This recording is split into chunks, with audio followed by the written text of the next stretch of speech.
detective thrill me. Thanks for joining us again. Matty, we had to hold off last week, mate, just to make sure that you would be here to cover your pick, Flash Gordon. And I'm glad you waited. So are we, mate. I'm looking forward to hearing what you've got to say about this film. But before we get into it, let's do a quick whip round. What have you been watching, mate, this week? Bit of slow month for me. Nothing really significant. I watched Escape from New York, which is good. I hadn't seen it before.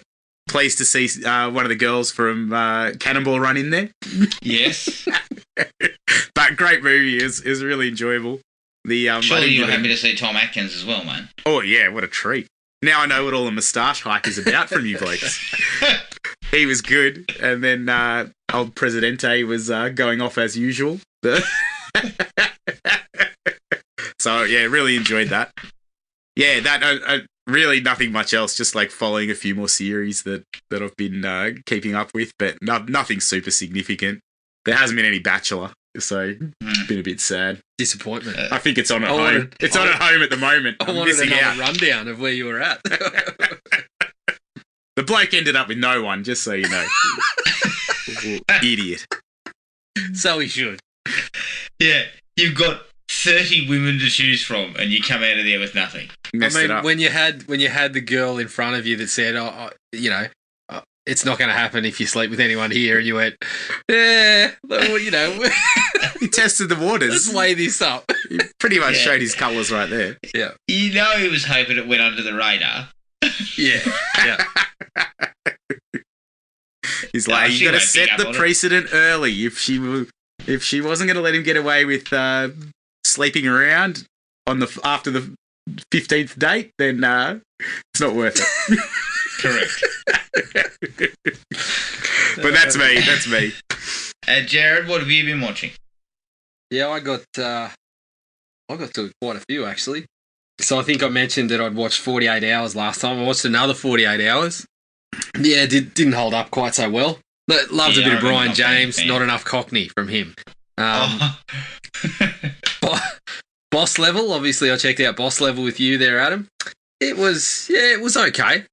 Had some pretty cool moments that I liked. I think the most entertaining thing came about our discussions of Mel Gibson trying to get back on track there, Adam. That was probably the funniest thing to come out of the picture. But I revisited Spider-Man Into the Spider-Verse because me and my son had been sort of talking about Spider-Man, and so we jumped back onto that one. Just awesome. Absolutely awesome, that movie. Not so awesome was Father's Day. I checked that out on Shudder, Adam, because it was directed by the guy that has done the Leprechaun movie and Psycho Goreman, and so... Father's Day? Yeah. I didn't see this coming. Shit, I'm getting on it. No, don't. Do it. Don't do it. Don't do it. It's a shocker. It's an absolute shocker. It was like the whole Grindhouse thing. It was like a take on a 70s exploitation film. But it's, for me, it was fairly wide of the mark. I mean, the title refers to a bloke that is breaking into and sexually assaulting fathers, which was really strange. It's a niche part of the market. It was really strange. I kind of got what they were going for in some parts, but that part I was just like, I don't know, I'm not getting the humour in this part of it. Do you know what, Jared? You still haven't waved me off. Maybe, I don't know. I've currently got my fingers up around my chin going, Yeah, that's interesting. Yeah. Checked out Raya and the Last Dragon, which was the Disney one. One of the few that went to cinemas, so I took the kids to that one. That was actually pretty good. I watched the original Coming to America and then followed that up with the new Coming to America. Mm. I still love the original. I still love it. So good. Yeah. The new one, it had some moments. It had a couple of really funny moments. But overall, it was just a bit... it paled in comparison. A lot of a lot of talented actors. Like there was Leslie Jones and Tracy Morgan in there, but they just weren't quite at their sharpest, I don't think. And Wesley Snipes, I believe. Wesley Snipes, yeah. Wesley was in there. Quite good, I hear. Yeah, he was quite funny. Quite funny. He paid his taxes and he was allowed to go. He paid his taxes. He filed his returns from this movie. Everything's in order. But yeah, I mean, there was another pretty decent effort in the barbershop. Anytime they went back to the barbershop, I was still giggling. Like, I mean, the part where they bust in and they're like, "Hey, it's Kunta Kinte," and then someone's like, "Yeah, it's Nelson Mandela," and all that sort of stuff. And then the guy sitting in the chair goes like, "Yeah, it's one of those needy kids with flies around their eyes," and all the other ones look at him and go, "Oh, geez, what you talking about, man? Shut the hell up!" Like, start getting stuck into him.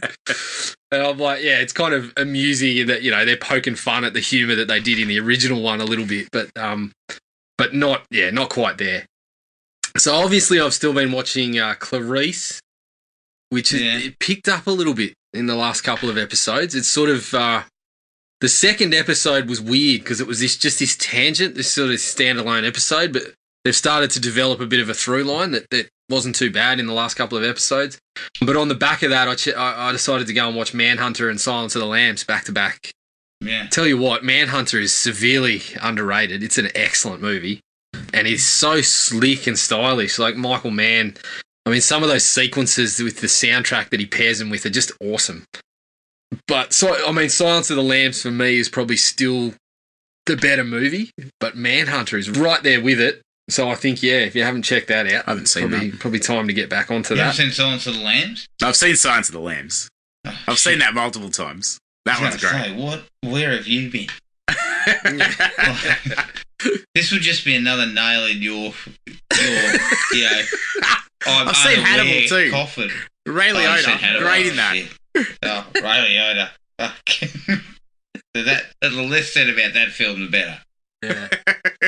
Just on a side note, the next one I do have to go back to that because I'm just sort of working my way through. But has anyone seen Hannibal Rising? Yeah, no. I checked out. I think I saw about 10 minutes of it one time, and I haven't gone back to it yet. But now that I've watched the Hannibal series.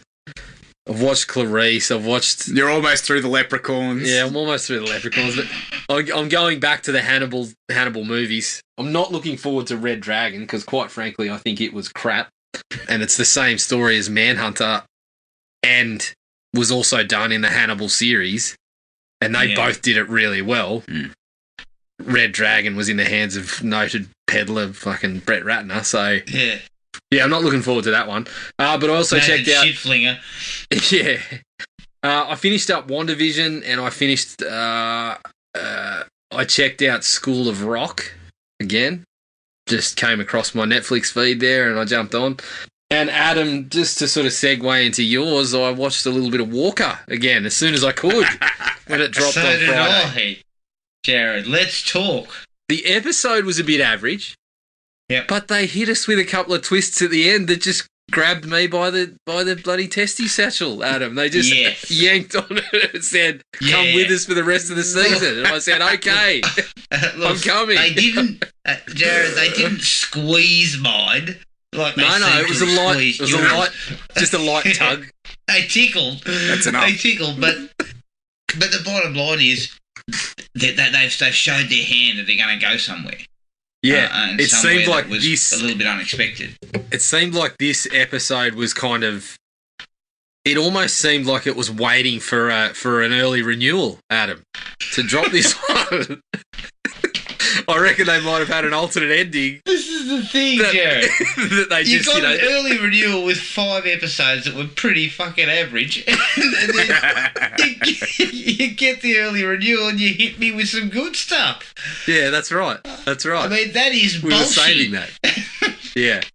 What did you think of Jared Padalecki sort of in slapstick mode? Extraordinaire. Yeah, some of that stuff was all right. Yeah, I laughed heartily when he sort of, his little slapstick moment in there. Yeah. Like, the episode, as you say, there was not much to it because there wasn't really any kind of action beats or a case or anything like he would normally have. So it was kind of a little bit digging into his past with his wife, who, as you pointed out, Jared, him and his wife, his actual wife, They can't strike sparks off each other. No. It was Zero as dry chemistry. as it comes. He seems to have, as I said to you, his thing is like a bit of charm and a bit of chemistry, right? And when his actual wife is on screen, there's zero. God, like he's got good chemistry with his partner in the police force, and yet his wife comes on screen. It's like fucking chemistry-free zone. Yeah. Oh, She's probably told him, Gee. "You're cooking dinner when we go home tonight." Yeah. I don't like the way you're looking at your co-star yeah, just before yeah, they that's roll what's on the going set. on. But look, Chuck I'm Norris happy does with it better. Yeah, Yeah. She's hitting some low blows. Chuck No, acts you off the screen. yeah, Your beard doesn't even pale in comparison. yeah. He needs to get rid of the beard, Jared. No, develop it. It's not working. It's developing like their chemistry. Do you reckon he's looked back at that episode and said to his wife, "Christ, we haven't got any chemistry. I reckon he watched that Nothing going episode. for each other." I reckon he watched Why are that we together episode. again? I think he watched it and said, look, probably good that your character's dead because we don't have to keep pushing these flashbacks because they're really not working. All right. Is this where you segue out into my crap? Yeah, that's it. That was it for me. Okay. I watched Walker and I was fairly happy with it. I watched The course you were. Equalizer Did you? as well. The first episode of The Equalizer. Yep. And let me just break it down. I'm going to give The Equalizer 6 episodes or whatever before I really critique it properly because I've got to give it the Walker length. I've got to give it a same number of episodes of That's the Walker. benchmark. No, look, Because- you watched Walker for 6, but you've been critiquing it since 1. I won't have this. Okay. First episode of The Equalizer had a massive punch-up, a massive explosion, and one very cool scene where she is on the phone to the bad guy in a dark and cuts the power in his apartment, and the whole scene is shot from him. It's following him, and everywhere he turns there's goons dead on the ground, which I thought was a fantastic sequence. Mm. So in one episode it's already out fucking pointed Walker in 6. No, look, it's got all that stuff and it's still shy of the mark. Look, I'll put it this way, I'll give The Equalizer another couple of episodes to see where Okay. we're going. Because it could be the same thing, a little bit of that kind of bad guy of the week stuff, which can get old. Yeah. You know, you got to be going somewhere. To me, that's why Walker has kind of hit a bit of a sweet spot with this latest episode. Is we're going somewhere. We're actually taking the arc and going somewhere with it. And The Equalizer will have to do the same, in my mind. By the way, Jared, it's got an early renewal. So Right. shit. So they'll be going head to head? Anything. Yep. So I spent a lot of time on some sports documentaries. Ooh. With Star coming on to Disney.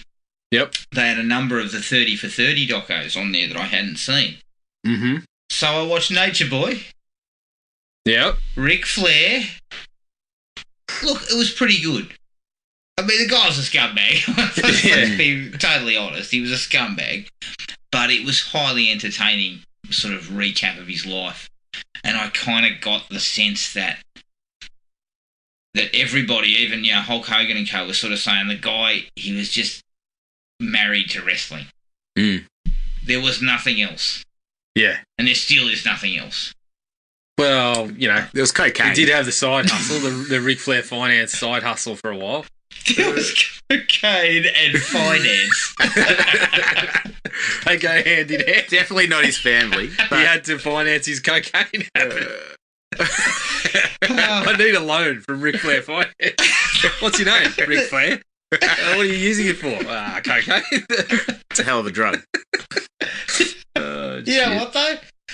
His business, his Ric Flair finance business was so bad.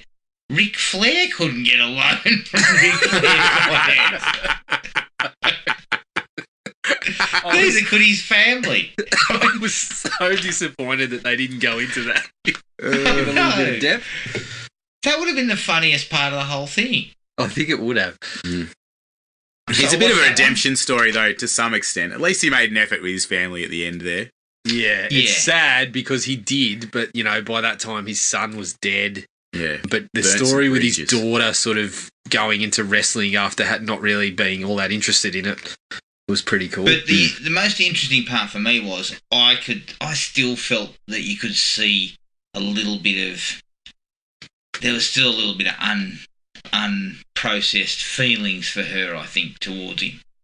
I still totally. think she didn't look, like she'd forgiven him. And one of the things that made the doco actually really great was the fact that by the end of it, you got that he was regretful about... He had the regrets about the family and stuff like that. But if you said to him, you can go back in a time machine and fix those mistakes, or you can do it again as it was, he would take it as it was. Wrestling family or actual family? What would you like? Yeah. He loved nothing more than strutting around on planes with nothing under his robe and things like that. Like, that was the shenanigans with the boys that was what he fucking lived for. So, You know what, though? The other great thing about it was when he sat there and told us how to go, woo! And bullshit. Yeah. First I hit him with the woo, and then I hit him with the woo, woo, woo. And then sometimes I woo! Go, Rick. It all sounds the same, Rick, but thanks. It's the Ric Flair equivalent of the Blue Steel, that one, I think. And the last one, I watched 42-1, which was a documentary about Mike Tyson getting beat by Buster Douglas. And Buster was at 42-1 to knock him out with the bookies. Did Buster bet on himself? No, it's just that the whole thing was sort of stating that Buster wasn't really the guy to knock Mike Tyson out. No, shit, no. He was a bit of a guy who quit and all this sort of stuff in other fights. Yeah. But you know what? It also showcased that if you didn't buy into the Mike Tyson fear factor, you could take him out. Like, remember... Did it go much into that Mike probably wasn't as prepared it did. for It that kind of fight said as he wasn't fully committed. Yeah. And he thought it was just another tune-up fight. Yeah, for pretty much. Holyfield. Which, that sort of stuff happens. But the thing was, Douglas fought a game plan that would have beaten Tyson any day of the week. Like, if you're 6'5" and you've got a reach that's 2 metres or whatever, you can keep Tyson off you. Because Tyson's game was to get in close. A week. Yeah. He's a bulldog. That guy is an animal. Him at whatever age he is now. Was you kept Tyson at bay.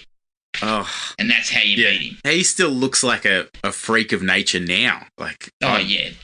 He's got more speed at 50 than I could dream of having. If I trained every day for the rest of my life, I couldn't come close. Yeah, but it's like what you're saying, that the people at that level that had the ability to do that, I guess, Adam, is that, Yeah. Yeah. You could do it. The thing was, Mike, the fear of Tyson was what took a lot of boxers out.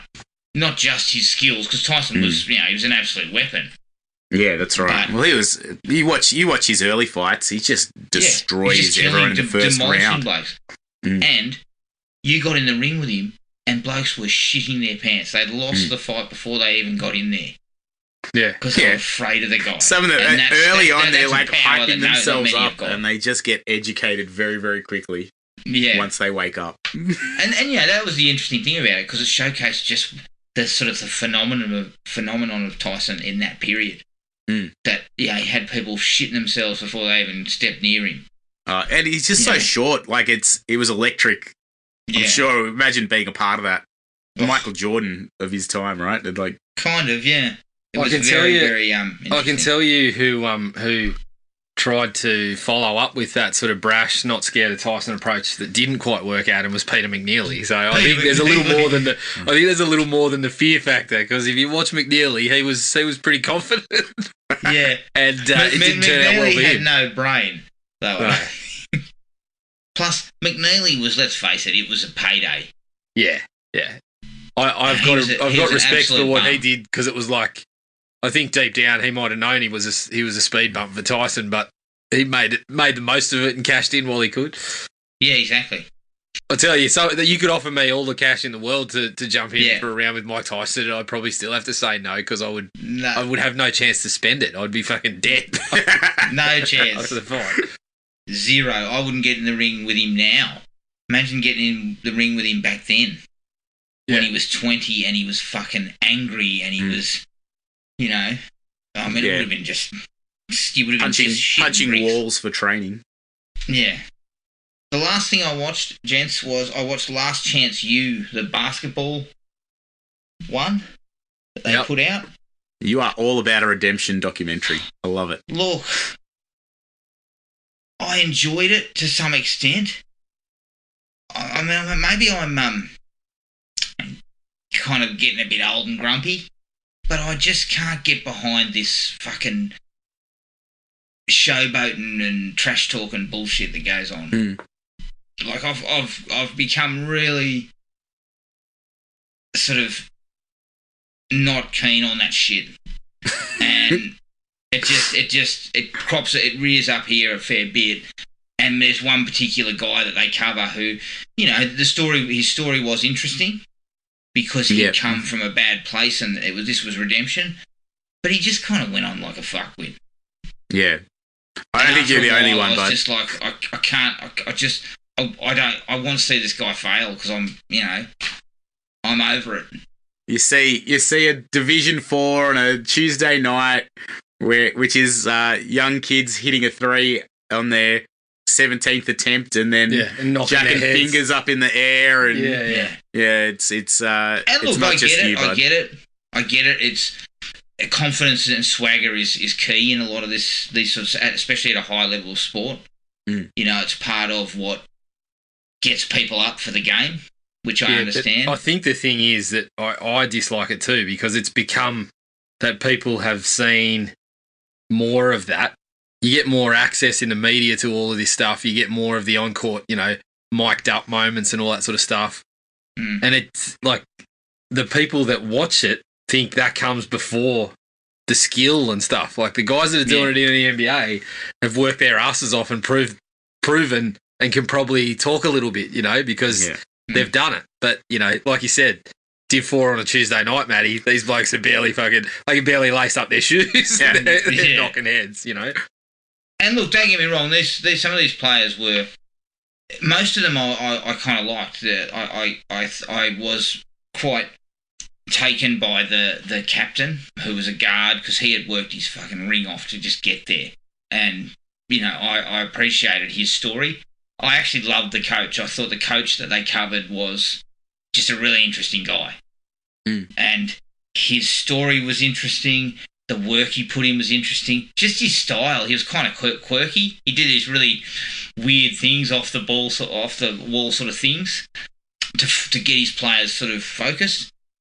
But there was one particular character where I know what they were trying to do, and I get he was a talent, but he just constantly went on like a real turd. And I tired of that. I got tired of that. Mm. But the show is still interesting. If you're a basketball fan, definitely worth checking out. Mm. But that was it. Let's take a break, and we'll come back with 1980s Flash Gordon. What plaything can you offer me today? The planet Earth. What's happening? It's an attack! Pathetic earthlings! Who can save you now? Flash! They'll kill you! Let's all team up and fight him. Prepare for torture! I want him. Stop at nothing!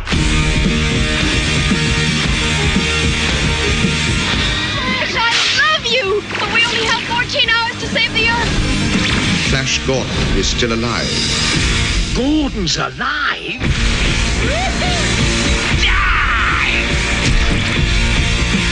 Yes! Must be my lucky day. Flash Gordon from 1980, directed by Mike Hodges, who directed Get Carter, not the Stallone vehicle, the Michael Caine version. Produced by Dino De Laurentiis, who produced U571. The adaptation was by Michael Aylen, who wrote Enter the Dragon. The screenplay was by Lorenzo Semple Jr., who wrote Never Say Never Again, and it's based on characters created by Alex Raymond. It stars Sam Jones as Flash Gordon, Melody Anderson as Dale Arden, Max von Sydow as Emperor Ming, Topol as Dr. Hans Zarkov, and Timothy Dalton as Prince Baron. The budget was $20 million. The box office was $27 million worldwide. And as a bit of trivia, the Ming costume weighed over 70 pounds. And Max von Sydow could only stand in it for a few minutes at a time. Right. No wonder he was so grumpy. Adam, I'm just a little bit disappointed that you didn't note that Lorenzo Semple Jr. had a hefty hand in the Batman 66 show. Yes, I believe he scripted quite a few of the episodes and whatnot. So is that why it looks like it does? Yeah, possibly. But I'm also disappointed that you didn't mention that Dino De Laurentiis was looking to make the next Star Wars after he had passed on Star Wars. I was unaware of that. Good on you, Dino. Well played. There was also I sent this one through to Matty, but when Queen expressed interest in scoring the film, the legend has it that they took it to Dino, and his response was, "Who are the Queens?" So he talk about a finger on the pulse. He had a couple of his best moments there.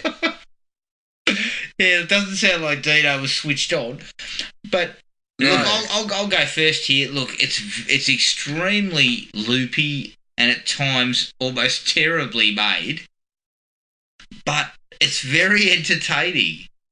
I had a great deal of fun with it. I mean, it's silly in parts, it's funny in parts. It's there's even a couple of good moments mixed in there. The acting's a little bit dusty across the board, but there's a sense of fun and silliness that kind of overrides all that. And you know what? I gave it 3 out of 5. Maybe I'm being too good here. No. We know Matty's got plenty to say, so I'll sneak in and put my bit in there. There was moments where I was pushing a little bit higher than that, Adam, but I settled on a 3 as well. The same. I think it's like, as you said, some of the acting is laughably bad at times. Some of the lines are just, again, laughable. But there is just these moments of this goofy, childish charm. Yeah. And you can see why it sort of became the bit of the cult classic. Like it's got all the elements there. There's parts where you're laughing at what's just gone on, but you're still sort of fist pumping and get into it, Flash. Yeah. Like you're on board. But yeah, I think it does just tap into that kind of childish hero kind of worship, and the goofiness of it is just, like you said, it's super entertaining. Like watching Flash play bloody football plays while he's running through a crowd of guards. It's just absolute brilliance. So yeah, I settled on a 3 as well. Matty.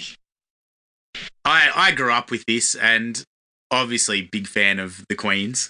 So that was always going to be a plus. The soundtrack to this, if you listen to it in isolation, and it's not that much, but with everything that goes on in the movie, it elevates and lifts it to a next level. The performances are hammy. I don't think that's an overstatement, but I think that's it must be what they were going for. There's moments where you just burst out laughing and you probably shouldn't have been. I don't think necessarily that's what they were going for, but that's what makes a cult classic. Yeah. So, I really enjoy it, and I sat on 3.5 on that one. 3.5. That's right. And another story, Adam. Sorry, I did a little bit of reading about the movie, but yeah, I believe Dino a couple of times was on set while some of the crew were laughing at the dailies, and he was kind of saying, "What's so funny? What are you laughing at?" Yeah. Like he couldn't see it. So Dino. There's stories like I think there's also like some context that we just don't understand. The from 1930s comics and an old TV series. Then you put it into context with things like Batman at the time, or maybe 15 years later. But sorry, I got the story mixed up. So Dino wanted the Star Wars, the next Star Wars, but George Lucas had previously come to him pitching a Flash Gordon. Yeah, George Lucas wanted Flash. And when he couldn't get the rights, he moved on and Star Wars was the next one.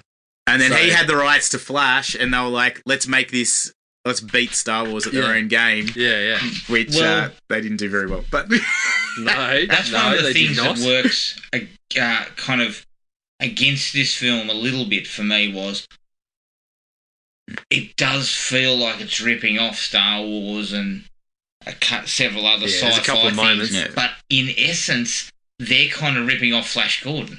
Because Flash Gordon was a comic book beforehand. The original. Well, it's the whole John Carter thing again, right? Like how a lot of the stuff that Lucas did was in John Carter, but then by the time John Carter got on screen, it was like it's all been done. Yeah. It was redundant. And the same thing applies here. But, it was never going to compete with Star Wars. You haven't got the, I guess, the marketing around it. You haven't got the lightsabers, Flash Gordon looks like a pantomime or something. Well, you had Sam Jones. Sammy Jones. And you did have a couple of cards up your sleeve. You had bloody it became its own thing. Topol fucking hamming it up. I mean, he should have stayed fucking fiddling on the roof.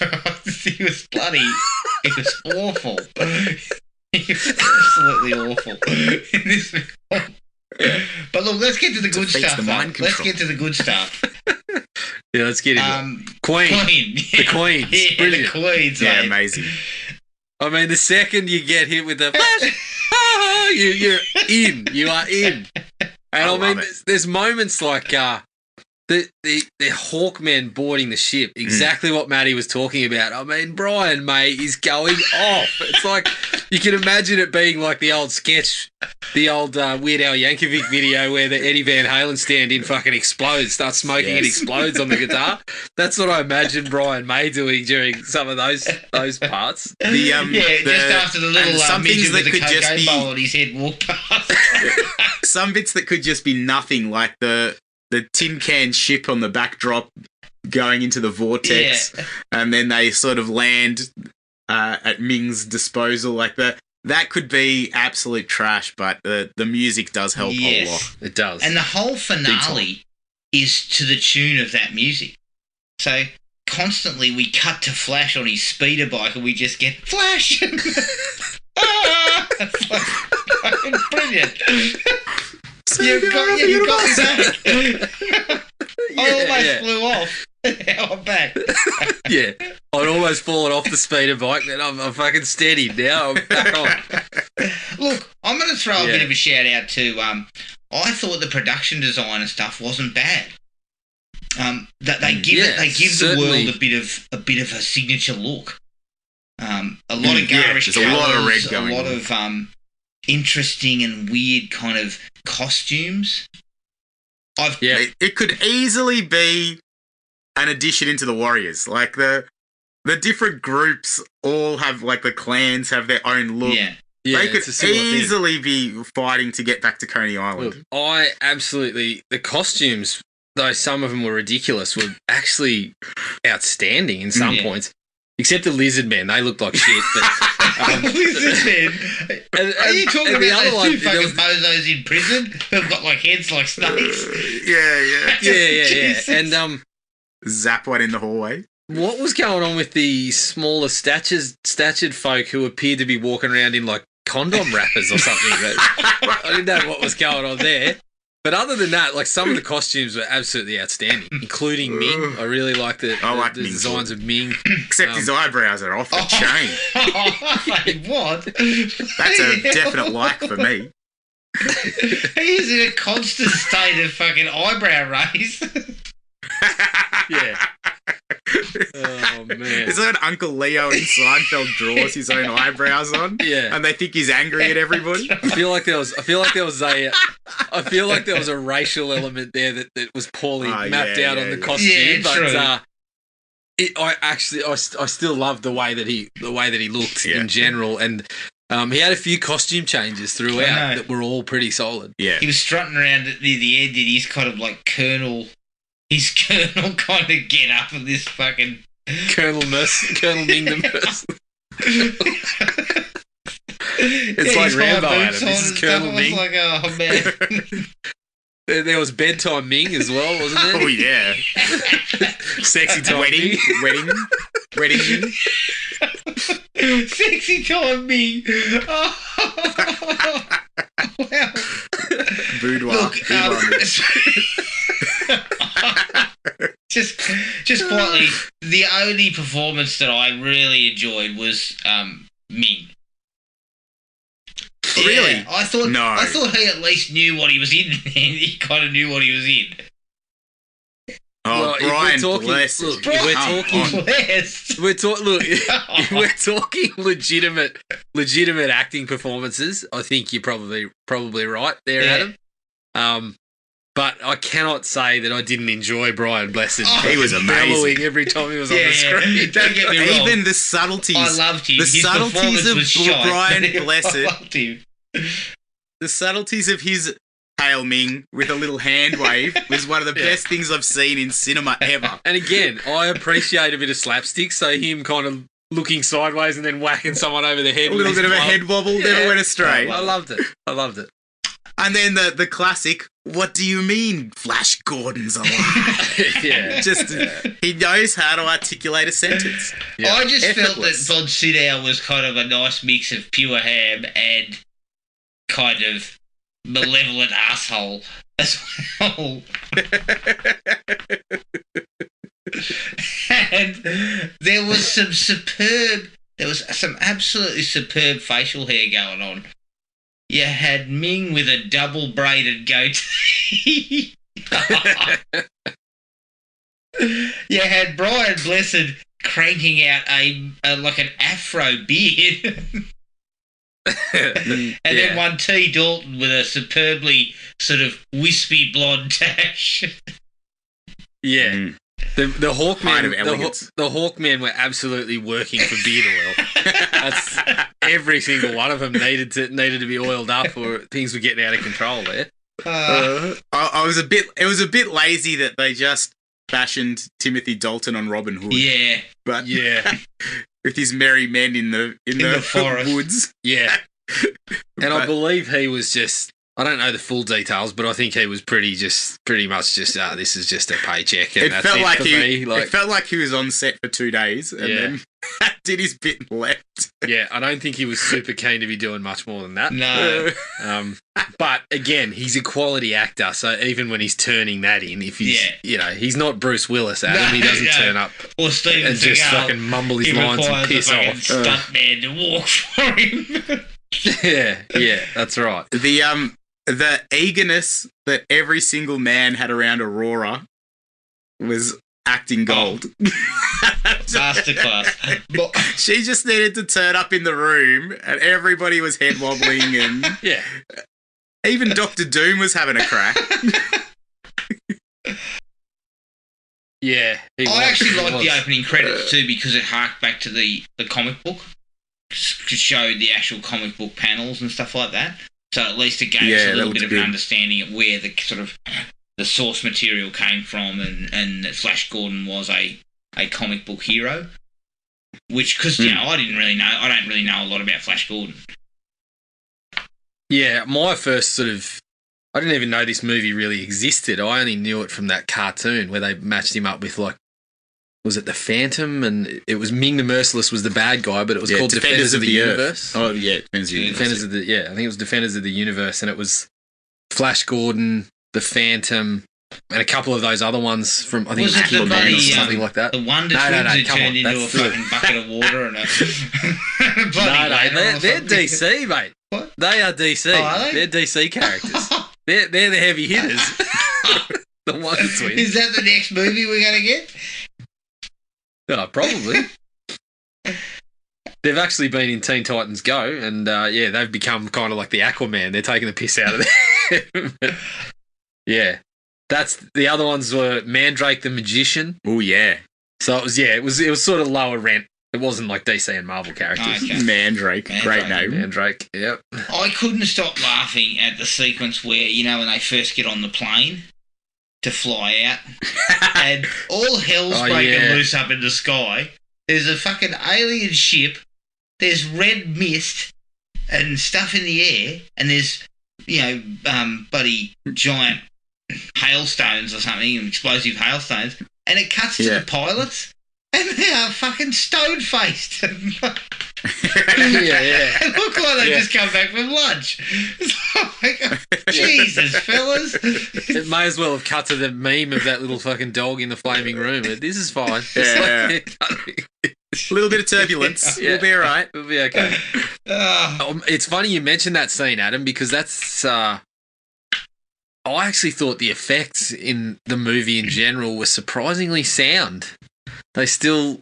At times. For sequences like that, they used the old-fashioned... Like, the clouds were the bloody... Smoke in the water. Well, they did it with the water effects where they pump, like, the paint into the water to make the clouds and stuff like that. And that stuff all looked really good. Look... And considering the... As you said, they went with some crazy colour schemes and some real... they swung for the fences, and I think, considering the budget and everything, that most of them did pretty well. Again, except for the lizard men. They look like shit. I'll say it again. But the effects generally were pretty solid. Yeah, the tin cans attached to a piece of fishing wire. I think the practical stuff they did and the model work... I think the model work was fine, and some of that stuff where they kind of used tricks and stuff to get away with it. The visual effects, I mean, 1980, you were never getting great quality stuff, but they had problems with the visual effects because it was so light. Like, in comparison to Star Wars, where they get away with it because it's in the dark. Like, it's black on, you know, to hide it. Yeah, certainly. I'm not saying it's the one you should go to if you're you know, trying to demonstrate the best effects of the 80s, and there were certainly some shaky ones. But considering the scale of it, and obviously even then it's maybe not quite as big as Star Wars. I wasn't looking at it very often and going, oh shit, that just really ruined everything, that special effects shot. Yeah. So I have to give it a bit of credit. I will say that, and I think when you say swing for the fences, it's a fair thing. It's pretty epic scaled. You look at the place where the bloody Hawkmen live, for example. You can compare it to Cloud City with Lando and whatever. If you watch the original Star Wars, they go inside, and you don't see outside Cloud City really. These guys actually sort of attempted to show a little bit, like in the background. You in the background of the Hawkmen and you know, in the middle of that bloody ridiculous fighting arena, they do actually try to show some of the space and things like that. You watch Star Wars now, and it's a whole different thing because George Lucas went back in and put all the computer effects for the outside of Cloud City. But originally, it didn't necessarily, you know, that's just one particular comparison. But it's sort of, I think if you looked back at what Star Wars did in similar circumstances on there, it doesn't necessarily just look completely ridiculous in comparison. Which it possibly could have. Yeah, definitely. Look, personal favourite quote of mine, when Dale gets mind controlled and she starts, you know, following, I think, is it Ming? She follows around kind of like she's kind of having her mind controlled by him. And then when she comes out of it, she falls into Flash's arms and goes, "What happened to me?" And his response is, "I don't know, but it was pretty sensational." Pretty sensational. Absolutely outstanding. I mean, that nearly made the whole movie for me. That was piss funny. And Sammy Jones delivers it with all the fucking... with everything, pretty much everything he can muster, because he's pretty straight-faced, old Sam. He's not a good He's actor. funny, man. He plays it. He plays it very earnestly. Like, he gets a line like that, and he plays it earnestly. It's like, Come on. There's one where he's like being offered a kingdom or something, and he's like, I can't. I have to find my friends and save the earth. Like, yeah. It's just for years I found that line funny. Yeah. No, I think for me, Adam, that was also the line of the movie. Absolutely outstanding. Even above the famous Brian Blessed one that everyone kind of gets into. Personally, I'm going for that one. And just quietly, I don't know, but it was pretty sensational. Sammy Jones's reaction to getting kicked in the balls. His first fight. Oh, magic. He gives us a bit of that, and then wobbles his head around like an idiot. Yeah, the Arnold school of ball kicking reactions. Oh my god! Unfortunately, he doesn't have that deep tone that Arnie's got. You know, he hasn't got that in his repertoire. No. Speaking of Ming, and an example of when sort of Max von Sydow brought a little bit more than some of the other people on the screen were capable of. The opening when he asks that he doesn't ask, he tells the guy to fall on his sword. Yeah. I was like, that's actually a ripping start for him as a villain, because before that it was just, you can clearly see the fear from everyone else, including little condoms that were marching around the place, and the lizard men who were struggling to look like lizards. The latex men. The dinger brigade that was fucking strutting around. In the Warriors, they were called the diggers. Yeah, that's right. But they quickly made it apparent why. Like, you could tell everyone was scared of him. You could see the tough guy Hawkman, even they're coming in and sort of, bowing down, basically. And then when the dude kind of sort of semi-disrespects him, he immediately just says, good, fall on your sword.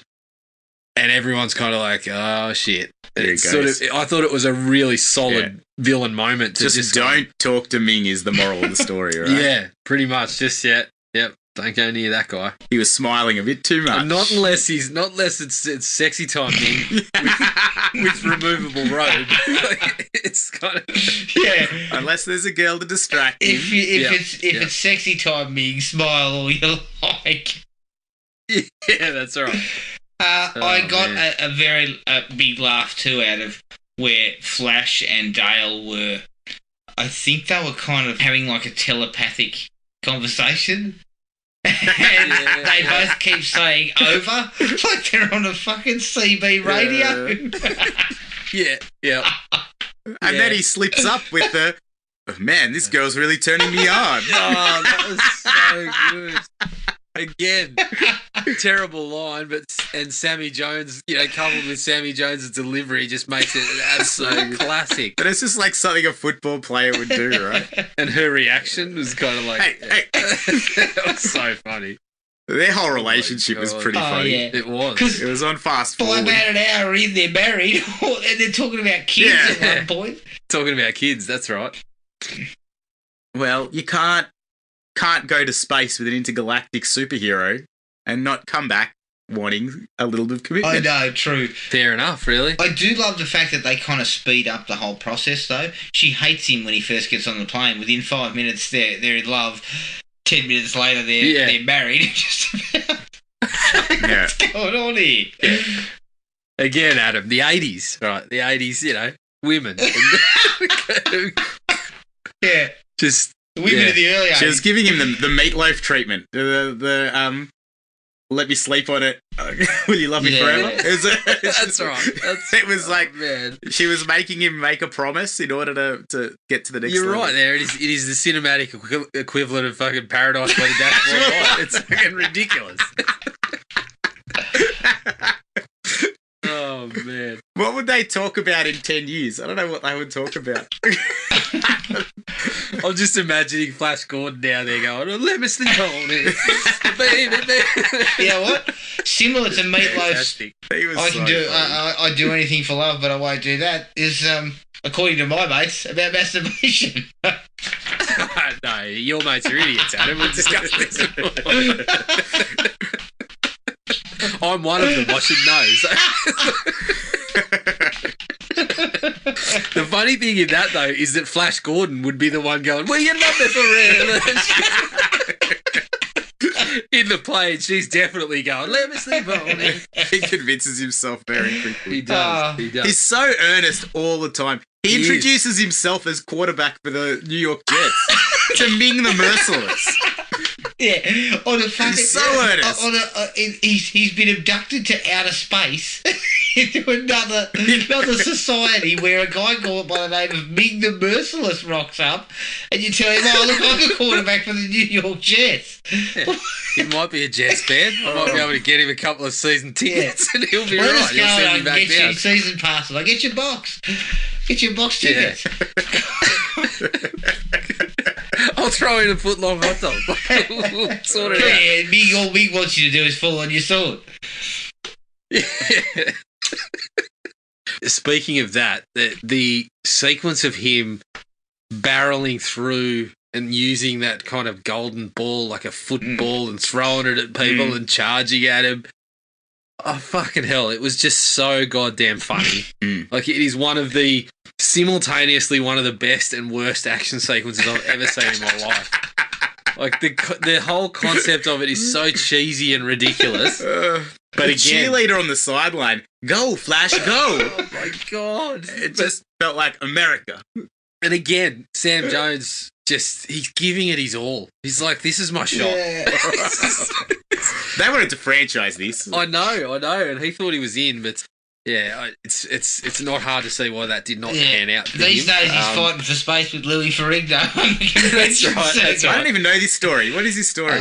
There's a video going around of him and Louis Ferrigno puffing chests about fighting over convention table space. Oh, God. Like that someone was in cutting, I think it was like Sammy Jones was standing up chatting with people and it was in Lou Ferrigno's line or something, so they're chesting up and carrying on. It's like, oh, come on, boys.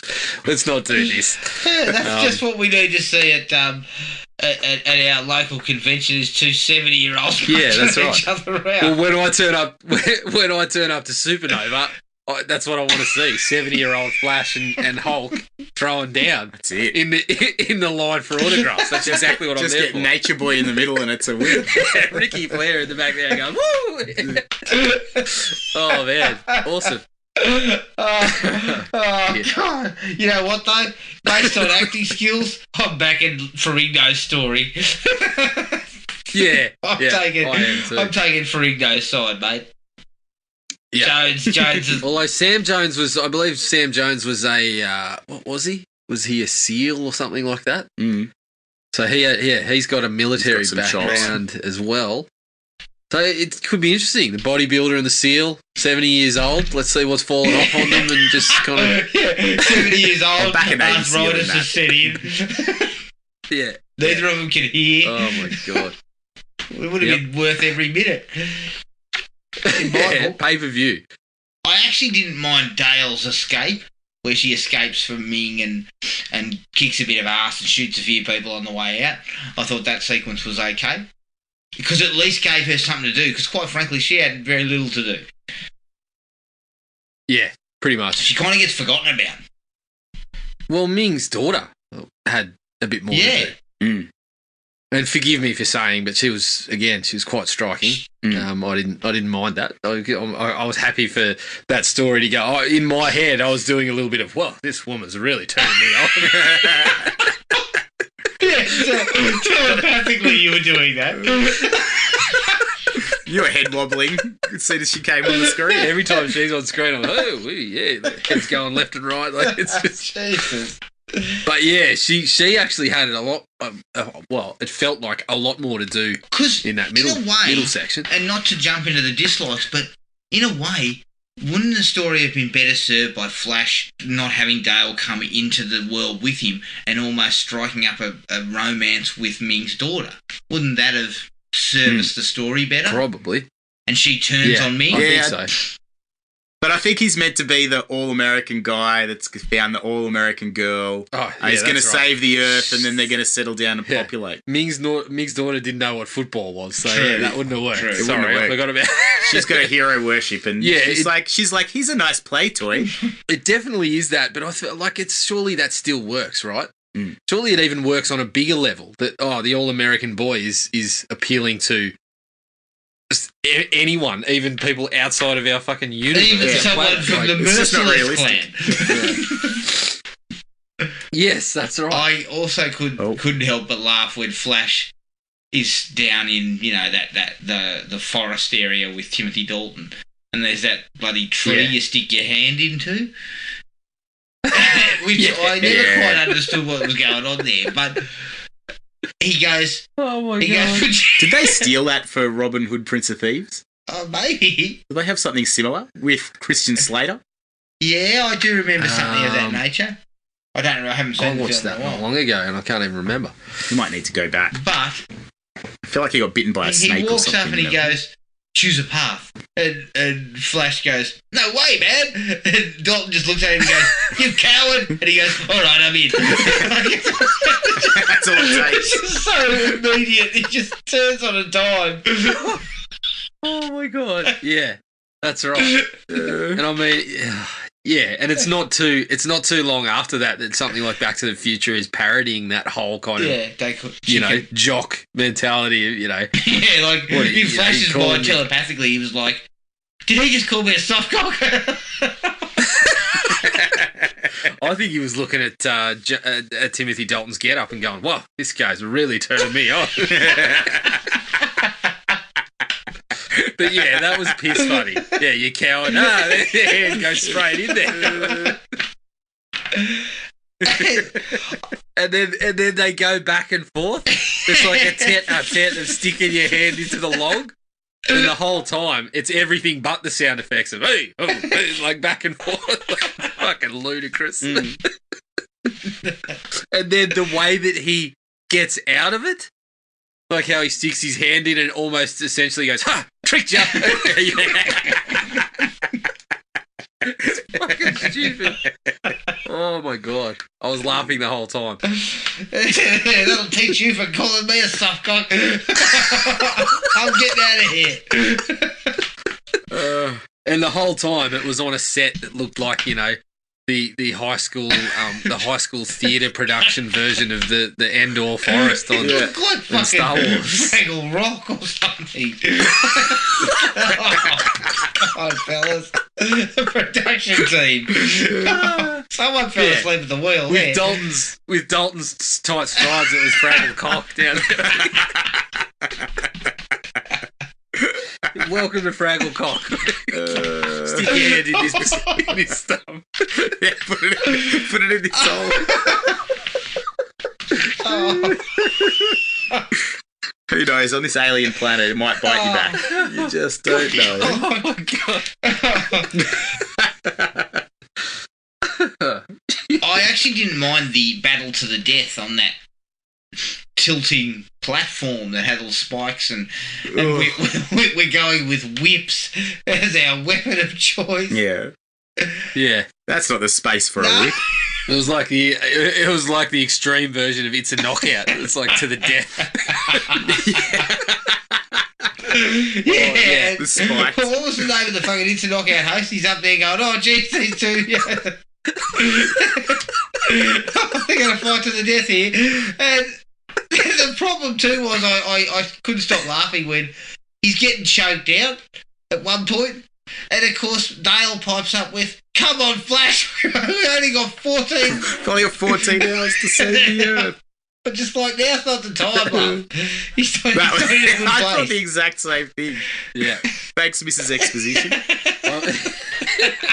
I also like that through the whole thing, Brian Blessed was controlling it on a fucking 1970s TV remote. Pressing buttons and things are popping up and tilting, and it was just outstanding stuff there.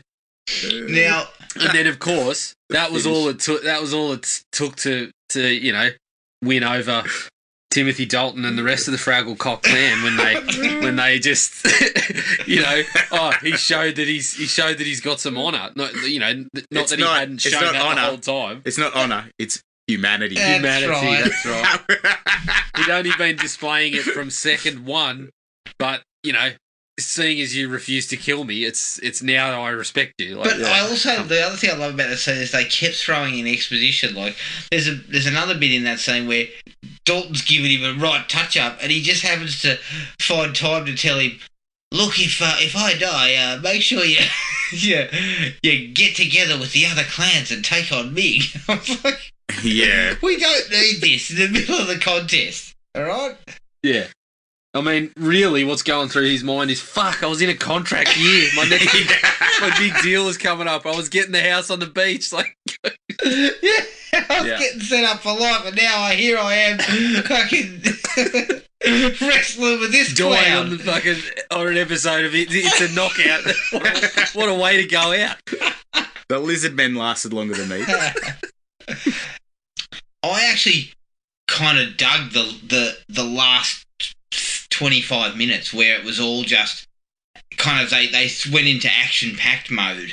The whole throwdown between the clans and everything like that coming together, and there's the sequence where they take over the ship, and there's they're throwing grenades around and shooting people, and Timothy Dalton's busting into control rooms and going, "Freeze, you bloody bastards," and all this type of shit that was getting dished up. And all the while in the background, all we can hear is "Flash." I was just loving every minute of that. Lifted. Because that was kind of like the antithesis of the whole movie.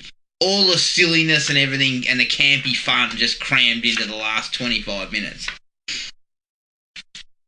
Yeah, it was, and they threw everything at it. I was also getting chuckles out of the sequence where they Flash fucking fires out on his speeder and lulls the massive ship into the cloud. Yeah. That then gets overrun by the Hawkmen. Like, it was super entertaining, and that's when that's when Queen was going off, and they're trying to calm down the wedding. The wedding's going on. That's right, and they've put up the bag. Nothing to worry about here. Was that professional? Nothing to worry about, guys.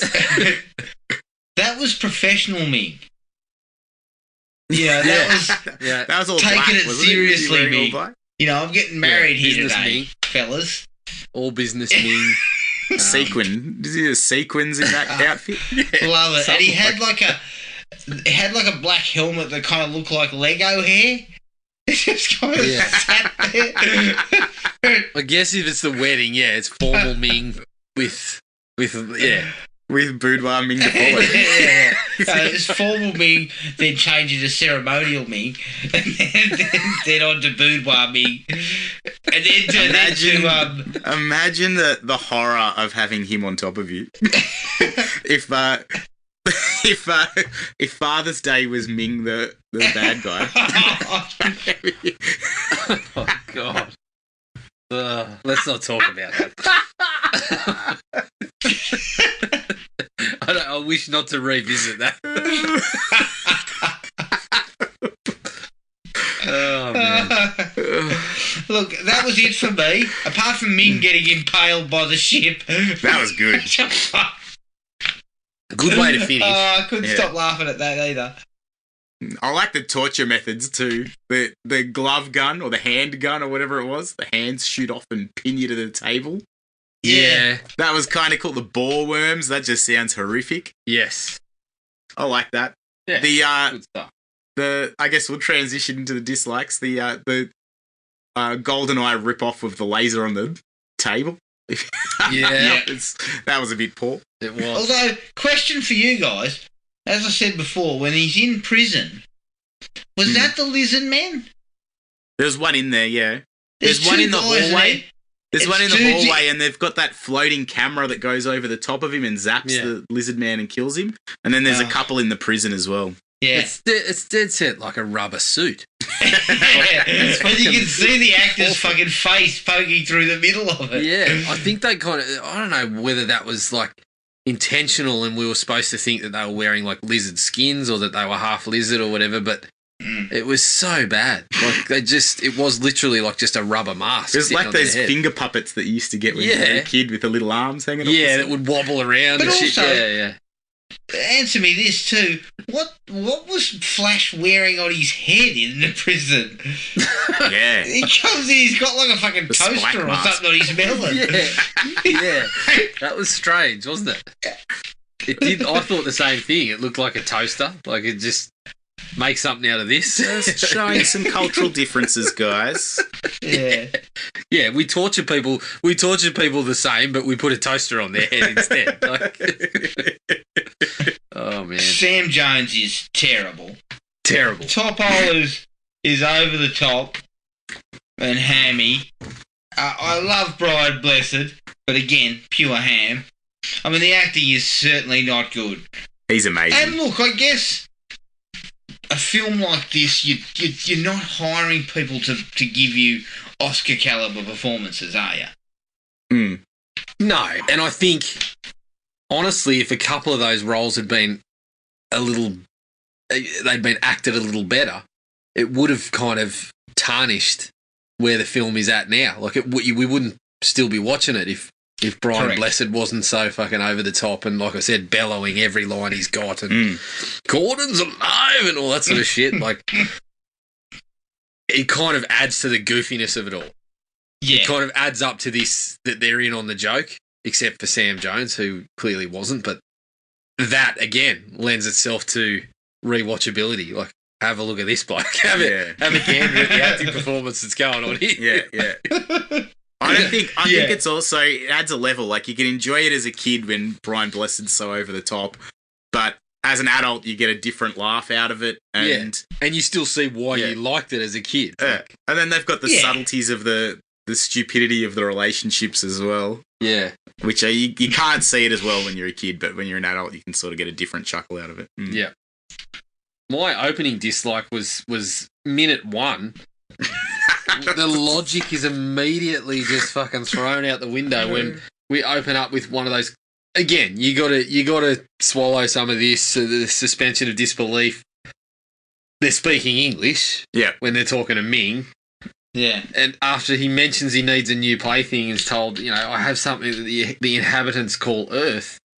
He then selects an option on his screen that's pre-populated with earthquake in the English language. So if he doesn't know what it is, how does he know how to speak the lingo for one? And how has he got his fucking tech crew to rig up that screen with the fucking it's from second one, I was like, there's so many ways you could have done that without a big flashing thing that says earthquake. That's right. Hot hail. Yeah. Like, it's kind of like, mate, What is hot hail? what is hot hail? Oh, man. I also like how his tech crew fooled him into thinking that they'd caused an earthquake by playing some fucking shitty stock footage on his monitors there. Yeah. Yeah, we got them. That whole sequence just had me laughing from second one. And then to follow that, they land the crashed plane after the hot hail. Yeah. And then Zarkov has a homemade space rocket that he single-handedly dispatches without anybody on the outside of the rocket. Yeah, and did with the help of someone who clearly doesn't believe in his fucking abilities or what he's doing. Like, that guy was there for a paycheck. Yeah, he's not doing any of the work. When the hot hail came, he was running. You can't trust whether, if you've asked him to make sure that shit's airtight, you can't trust that. He was on lunch. He wouldn't have lasted a second in the Imperial clutches of Ming. No, just quietly, though. The whole sequence, it's in my dislikes, but I was laughing non-stop.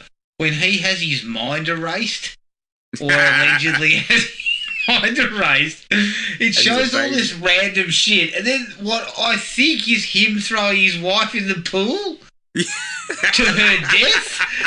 Just like, what the fuck is going on here? Shit.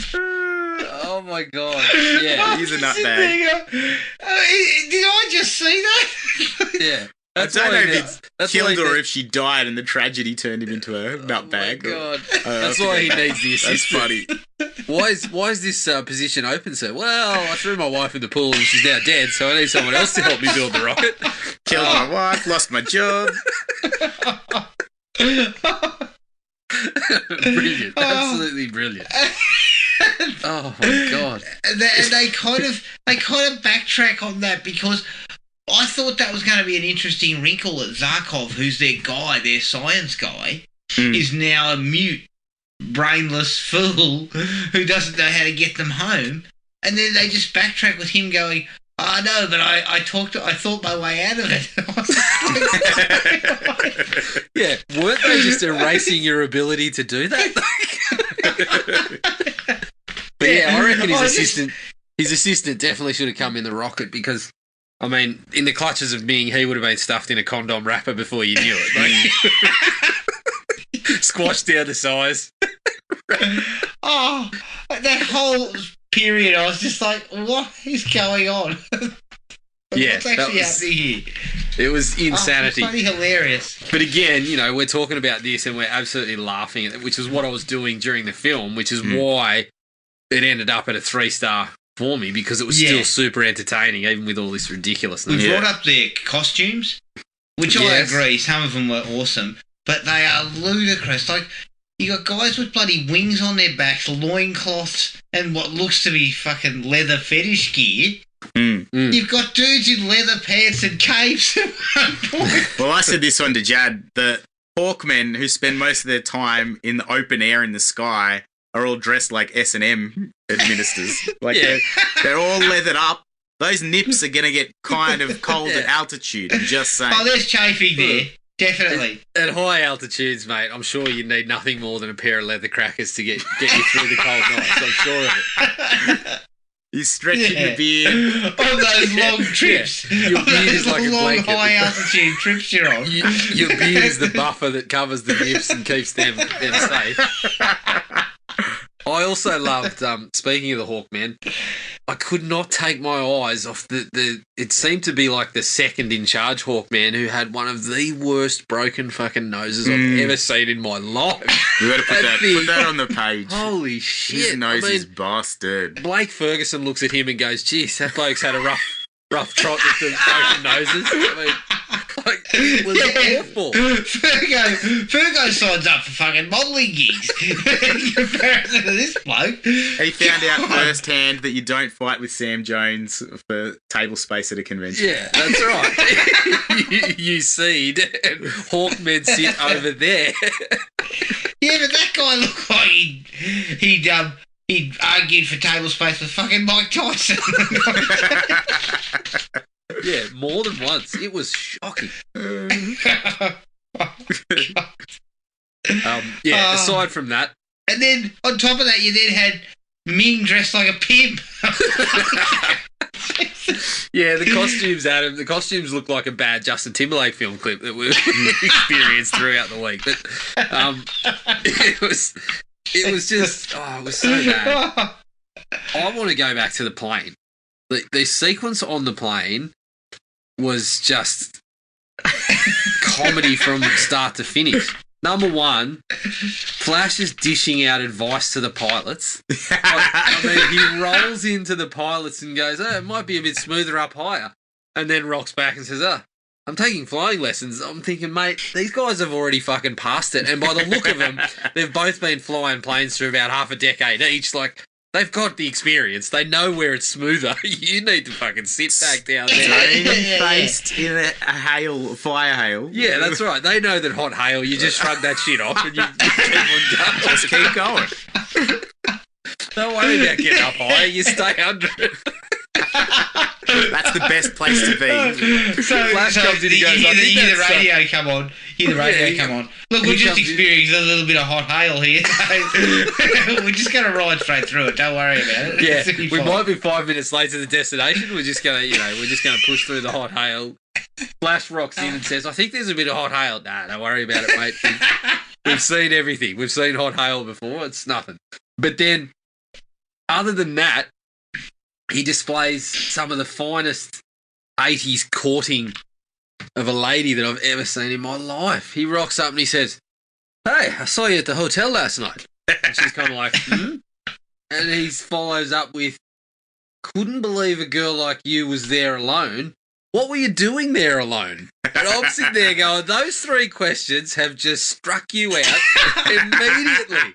Any woman is looking at you going, "Fuck, go away." Like, she has reached into her purse for a fucking Capsicum spray. That shit's coming out, and your blonde fucking locks are flying in the air as you're flailing, scratching your eyes out, thinking, shit, maybe I should come up with a better approach for next time.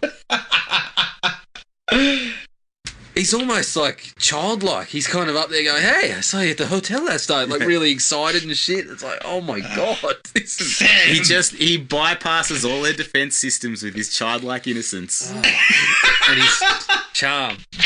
It's not charming. No, it's not. It's not at all, is it, really? Yeah. I mean, He's playing it one step off Simple Jack. He is. Simple Flash was essentially what the movie should have been called. That was all the way through, wasn't it? especially when he's willingly sticking his hand into being bitten by some fucking venomous animal. The escalation of him pretty much getting engaged, that conversation is like simplicity. Where I can't remember. So it goes from we're gonna have some exciting stories, save it for the kids, and then she's like, I accept. That's like, no, you don't. Yeah. I just need a ride home. That's not what we were talking about. Yeah, I didn't agree to this. I just said, let's get back home. I want to get back to Earth. That's all I asked. You know, in Flash's mind, he's going, no, she's trying to fit me up here. Yeah, she knows I'm a celebrity. Oh my Jesus. God! I was hoping for a sequence is callback to laughable. I was hoping for a callback to the being turned on by Ming's daughter. Like he's like, hey, save it for the kids. Ooh, really turned me on. Zarkov's assistant, like his reaction to waking up to his bed on fire. Oh, again, acting masterclass right there. That was so funny. Bad. He's doing double takes. He's like, he kind of like wakes up and then goes back to sleep and then double takes from being asleep to awake. It's like, mate, your bed is literally on fire. Like, he's the most evil character ever. The hot hail lit his bed on fire, and he's not even. Oh, that guy! Yeah, maybe he's done the wrong assistant. Yeah, maybe he's done his pilot's license, and he's like, it's only hot hail. It's nothing to worry about. Yeah. Oh, flown through this before many times. My dislike was the Dr. Doom assistant. He was just stupidly evil. Was that Clytus or the poor form? Clytus, that's it. In the poor form when he's wiping the Fiddler on the Roof's memory and he's sympathising with Hitler at the same time. Is pretty poor form. It is dated horribly. It has dated very badly, hasn't it? Yeah, that was... And his death gets real weird too, where they throw him on the spikes and he kind of... He reaches his hand out in this so over-the-top kind of manner, like, and then he collapses and his fucking head sort of disintegrates or his tongue comes out. He's like, it's like, what the fuck? It's just an excuse for a special effect. What are we doing? Yeah, what are we doing here? The same thing with his offsider. The Eastern European woman working for me. She's bleeding black. Why do they not only speak English, but we're throwing accents in there as well? I mean, this is what, if you've heard Bill Burr recently talking about his role in The Mandalorian, and people were like, why does he have his Boston accent in Star Wars? And he's like, I mean, fuck, come on. We're talking about space aliens here. I shouldn't be worried about this. But he's like, think about the ridiculousness of somebody on a spaceship that's speaking English. All this sort of stuff. But yeah, it's just like, if you're going to go with it, let's go with some consistency. Like some... Yeah. I don't know. It was... Because there's a couple of accented... I mean, Ming's daughters and Ming himself are obviously from other European countries or something. So there's a lack of that. You're right, consistency. If you just sort of iron that out. Yeah. Look, that was it for me. I mean, there's plenty of other shit I could laugh at. But I'll tell you, one of my bigger ones was when Dale is sort of in the clutches of Ming's crew and she's waiting in the boudoir for him. I can't remember whether it's during the telepathic conversation or at some point there, she comes out with the line, "I can't kill Ming. I gave my word." Really? Like, is that what you're concerned about? Like, you're worried about my word is my bond when you've sort of agreed to this very moral. situation? Like, Gotta take care of him. with him, it's just like, I'll do whatever I can to get out, surely, which ends up being what happens anyway. There was another, I can't remember what the line was. What was it? There was something about pick that up, would you, or something like that. Essentially, it was to do with the bad guys and their fucking clumsiness. Mm. Seriously, they sort of gave me hope that if I landed there, I could be Flash. Like, I could get away with some of the stuff that they get away with there, because the guards that are strutting around Ming's castle are just, I mean, they're worse than... We could set a pick and roll and take out half the guards. Yeah, I mean, it's like there's one sequence where Dale's running around and, like, she's essentially almost just, like, tapping them on the shoulder and then running the other way, and they keep kind of falling for it. Yeah. But yeah, their incompetence is... Except Ming has this rape ring where he just annihilates anybody without having to do anything. Which sort of takes away from like Star Wars, they've got a fight with a lightsaber. He's just got a ring that paralyzes you and kills you. Yeah. But those guys, I mean, I could have taken them out. I would have got to Ming. I don't know whether I would have beaten him, but I'm pretty sure... He's the big boss at the end of it all. If they were in between me and Ming, I reckon I would have worked my way through them pretty comfortably. Yeah, agreed. They just kind of clumsily wander around and get shot. Yeah, that was it for me. Wildly Anything entertaining. else for you, Matty? No, that's me. I don't know if I mentioned it, but I really like Brian Blessed in it. Who doesn't? Who doesn't? Oh, look, it's wildly entertaining. You know, you can't knock the kind of swinging for the fences kind of effort, let down by some issues with acting and stuff like that. But overall, I was entertained as hell. The next time we do a costume party, you got to go as Brian Blessed. Done. Yeah, definitely. Oh man, you could not wait. I bet. I'll get the strips of leather out. Yeah. All right, just head down to Fantasy Lane. I'm sure you'll find something perfectly suited, already cut. Yeah. All right, that was Flash Gordon. You can find us on Podomatic, iTunes, Spotify, and many other podcasting platforms. Send us an email at thrillme@iinet.net.au. We're on Facebook at Thrill Me Podcast Australia and at Podomatic at thrillme.podomatic.com.